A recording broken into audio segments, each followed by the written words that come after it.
Bonsoir mes frères et sœurs passionnés de la spiritualité. Ici le formateur spirituel Shin Emmanuel Nekael.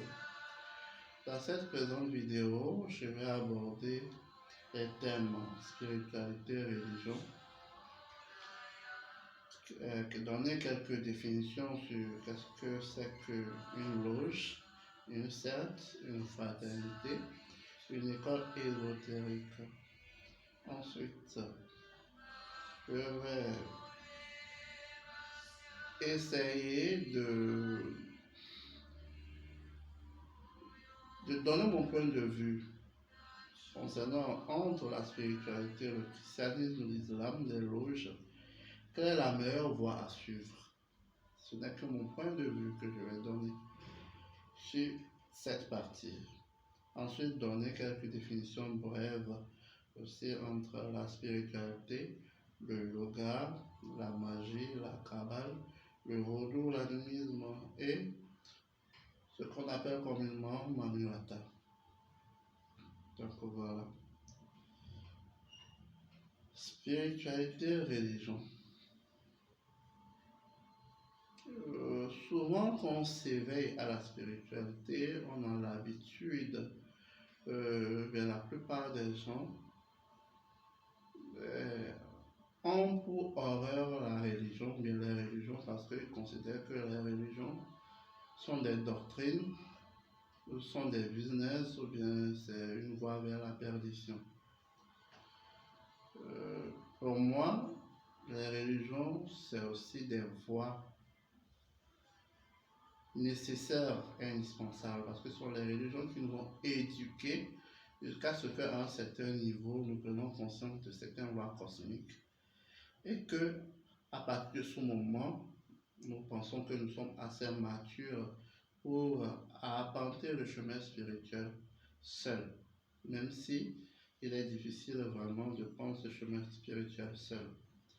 Donc, les religions aussi sont des formes de spiritualité, puisque tout ce qu'on trouve dans les religions sont des formes de spiritualité. Les religions utilisent les principes. La spiritualité, c'est quoi? Au fait de la spiritualité, c'est l'ensemble de méthodes et techniques, voilà, permettant de nous rapprocher vers le divin. La différence entre le spirituel et le religieux, c'est que le spirituel pense être capable, par un travail ardu et sérieux, de devenir parfait.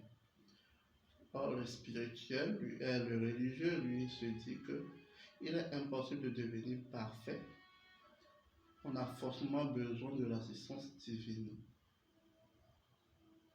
Là, j'ai donné la définition de ceux qui commencent par s'éveiller à la spiritualité. Parce que quand on commence par s'éveiller à la spiritualité, on pense qu'on peut devenir parfait et on peut être maître de son destin. C'est en étudiant la spiritualité jusqu'à un certain niveau qu'on s'en rend compte que la spiritualité est si vaste et qu'on ne peut pas être parfait du jour au lendemain et qu'on a forcément besoin de l'aide, de l'assistance divine. Je ne dis pas que la religion est la meilleure voie, mais je dis que arriver à concilier la spiritualité à la religion, celui qui s'éveille à la spiritualité, s'il arrive à s'éveiller à la spiritualité en restant toujours religieux et sérieux dans ses pratiques, il est toujours sur la bonne voie. Donc, certes, c'est ma conclusion. Alors, comme je dis, les religions ne sont pas à mépriser, même si elles ont fait des morts, même si elles exploitent les faiblesses des êtres humains pour pouvoir vraiment assouvir ses besoins, elles jouent quand même un rôle. Parce que c'est nous qui avons permis que la religion soit, par faute de connaissance. Donc, nous allons apprendre ce que la religion a à nous apprendre. Et si après avoir fini d'apprendre ce que la religion a à nous apprendre, et qu'on veut plus, dans ce moment, on peut se diriger vers la spiritualité pour chercher librement ce que l'on veut trouver sans préjugés. Donc voilà ce que j'ai à dire sur le thème spiritualité et religion. Maintenant, la définition d'une loge. C'est important pour moi de donner une définition sur qu'est-ce que c'est qu'une loge, une secte, qu'est-ce que c'est qu'une fraternité, une école ésotérique, parce que faut pas que actuellement il y a plus de peur, il y a plus de peur, et en plus de ça, et d'hypocrisie. Il y a plus de peur et d'hypocrisie. Donc, je préfère donner moi mon point de vue. Parce que pour moi, par exemple, une loge, c'est une maison où des initiés se regroupent pour pratiquer des rituels secrets. Pour moi, c'est ça qu'une loge. Maintenant, une secte, c'est quoi une secte pour moi? Une secte, c'est le rassemblement des personnes qui détiennent des secrets, que ce soit sorcellerie, que ce soit positif ou négatif, que ce soit des sciences occultes, mais forcément une secte, c'est une personne qui détient un secret. Parce qu'il y a plusieurs types de sectes. Il y a des sectes pour la richesse, il y a des sectes pour la protection, il y a des sectes pour le bien-être. Donc, c'est d'abord une personne qui détient des pouvoirs, qui décide de mettre en place, souvent sous l'autorité des entités qui servent, un groupe afin d'obtenir quelque chose. Donc, tu vas voir qu'une secte qui donne de l'argent, souvent ne donne pas en même temps la vraie protection. Parce que du moment où vous rentrez là, vous êtes exposé à toutes les entités qui sont là. Donc, une personne qui crée une secte et crée une secte pour un objectif bien déterminé. Et tout ce qui rentre dedans, c'est pour pouvoir obtenir. Par exemple, je crée une secte pour l'argent. Je ne dis pas que j'ai une secte pour l'argent, non. C'est un exemple. Ça veut dire que tous ceux qui vont vouloir rentrer dans mon secte, c'est pour pouvoir obtenir rien que de l'argent. Donc voilà. Celui qui crée un secte pour la protection contre la sorcellerie, donc tous ceux qui vont rentrer seront souvent ceux qui sont harcelés par la sorcellerie négative et qui veulent une protection infaillible. Donc voilà à peu près ce que je peux dire. Une fraternité, comment je peux dire, quand plusieurs initiés se mettent ensemble pour pouvoir réunir d'autres initiés pour créer un groupe. Mais l'idée fondamentale, c'est l'entraide, l'amitié, la fraternité. C'est-à-dire qu'à ce niveau, on veut évoluer ensemble dans un objectif commun. Et ce n'est pas forcément un seul objectif, mais plusieurs objectifs. On a des projets communs, que ce soit des projets à but lucratif ou à but non lucratif, que ce soit spirituel ou d'ordre social. Mais une fraternité, voilà, c'est plus social, c'est du social plus du spirituel, voilà. Une fraternité, c'est du social plus de la spiritualité. Des initiés qui veulent aussi impacter leur alentour par des œuvres sociales.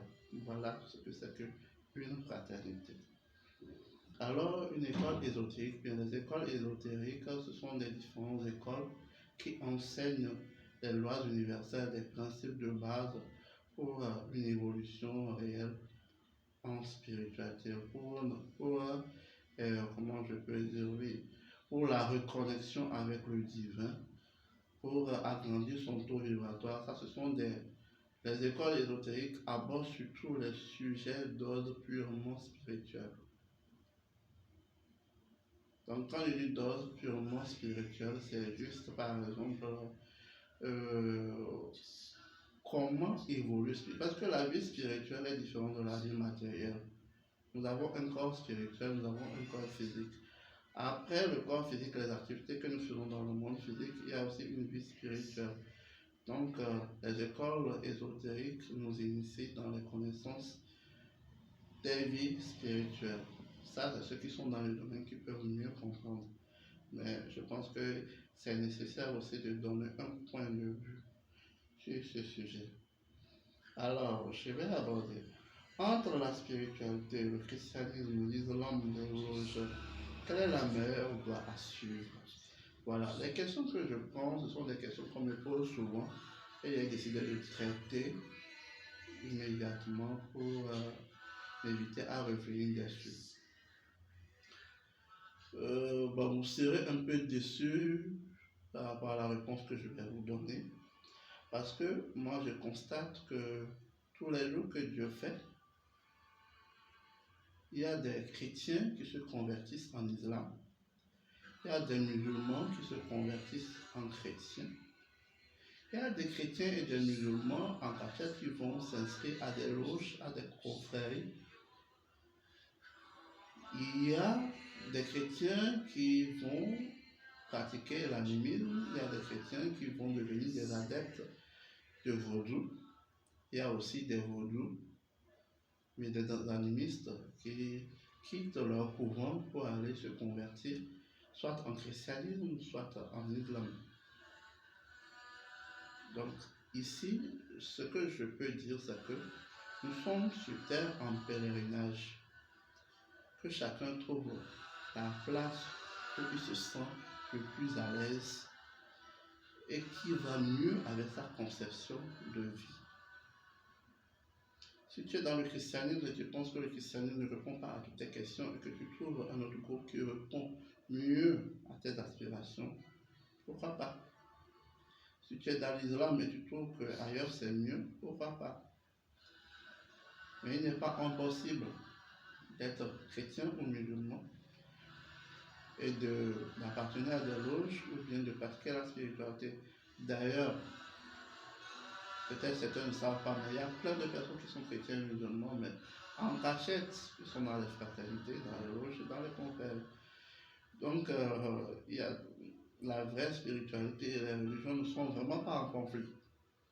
Donc, c'est souvent ceux qui débutent la spiritualité, ou bien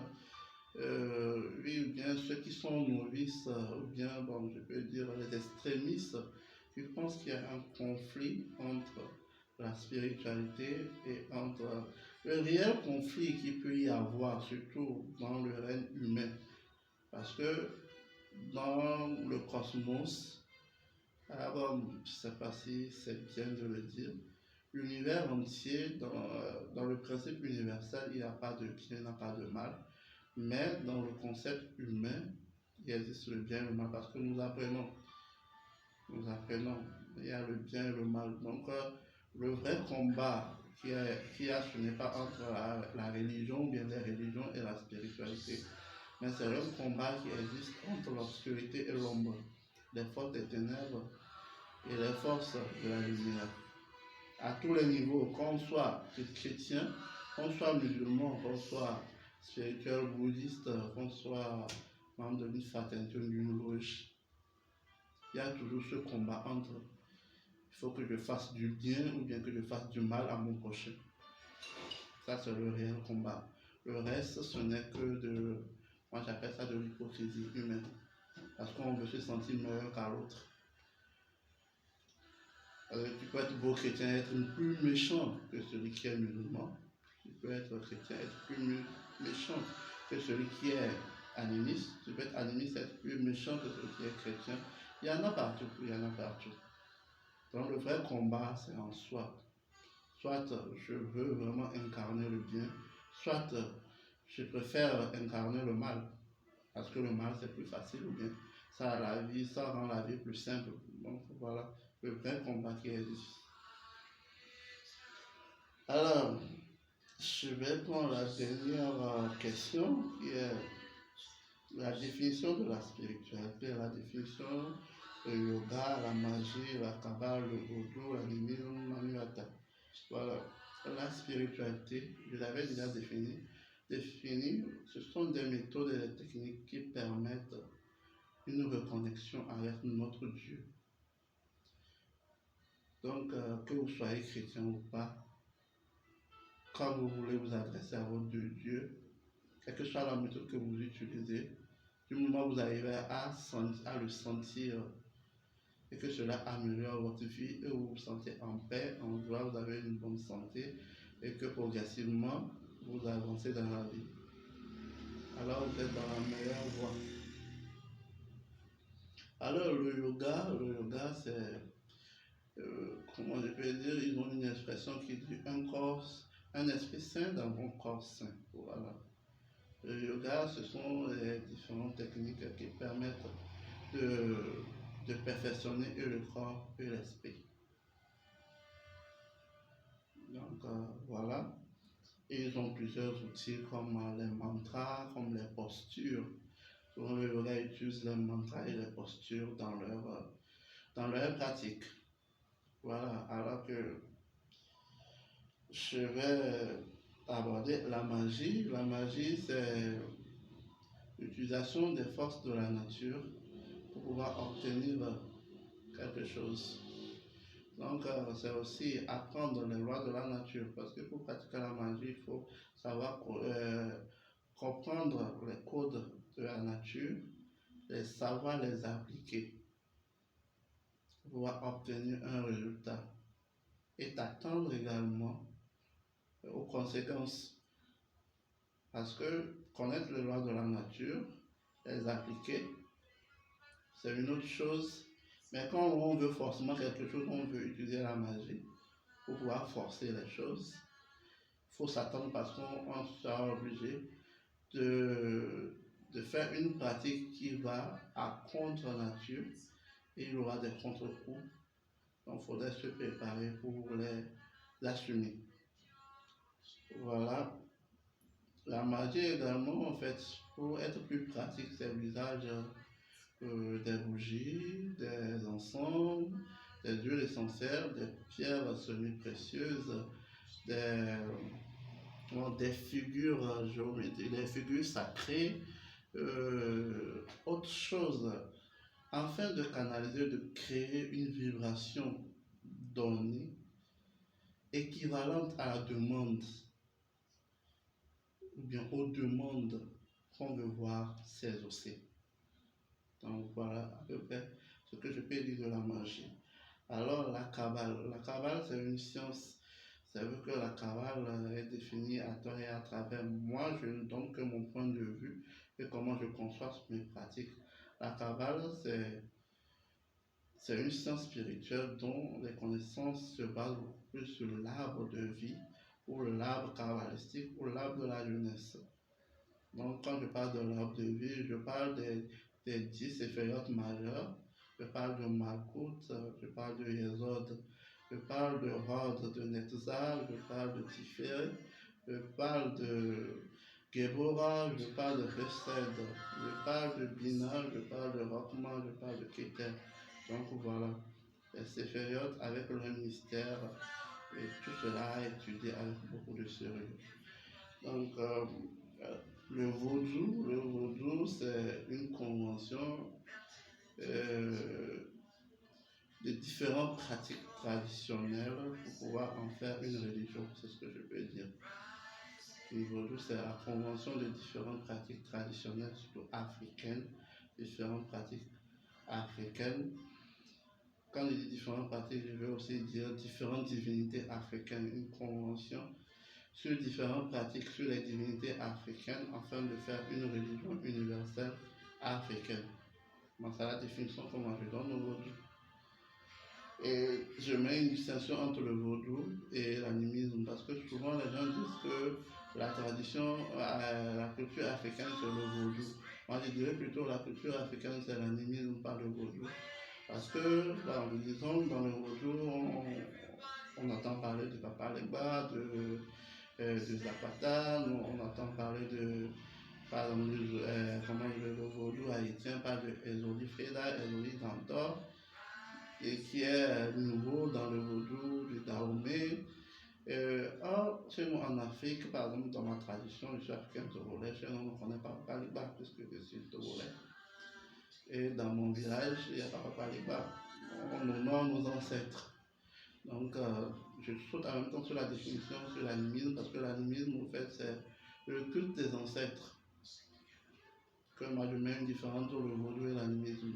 Parce qu'on considère que nos ancêtres, quand ils meurent, c'est qu'ils ont abandonné le corps physique et ils existent en tant qu'êtres spirituels et ils peuvent mieux recevoir nos messages et les transférer au divin parce qu'il y a déjà un lien de sang. Donc voilà, sur quoi se base l'animisme pour pouvoir faire ces pratiques. Dans le vaudou, quand on parle de repas les gras, ce n'est pas toutes les cultures, mais tous les villages qui ont cette notion. Donc voilà pourquoi je parle de convention dans le vaudou et dans l'animisme, je parle comment je peux dire, de culte des ancêtres. Voilà, Manu Ata, je vais aborder le sujet. Manu Ata, en fait, c'est un terme qui est tellement utilisé d'une façon vulgaire parce que pour moi, quand on parle de Manu Ata, on veut simplement parler des divinités de l'eau, d'une reine de l'eau. Alors que dans l'eau, c'est aussi un monde comme la terre. Sur la terre, il y a tout un système, il y a toutes les races, il y a les noirs, il y a les blancs, il y a les orientaux, les jaunes, etc. Dans l'eau aussi, il y a différents êtres qui peuplent le royaume des eaux. Donc, quand on dit Manu Ata, ça ne pas parce que la sirène, elle est différente. Il y a différentes, je ne vais pas vraiment rentrer trop dans les détails parce que ce sont des informations que je préfère donner à nos élèves d'une façon plus directe. Une connaissance mal utilisée est un couteau qu'on utilise pour blesser votre truc. Donc voilà, je préfère ne pas trop rentrer dans le domaine. Mais sachez que les esprits de l'eau, ce sont des êtres qui vivent dans l'eau et qui ont aussi, donc nous sommes sur la terre aussi pour accomplir notre mission. Dieu a créé aussi les esprits de l'eau là, aussi pour accomplir leur mission. Donc il y a des esprits des airs aussi qui sont là, ils accomplissent aussi leur mission, les esprits du feu sont là, ils accomplissent aussi leur mission. Donc voilà.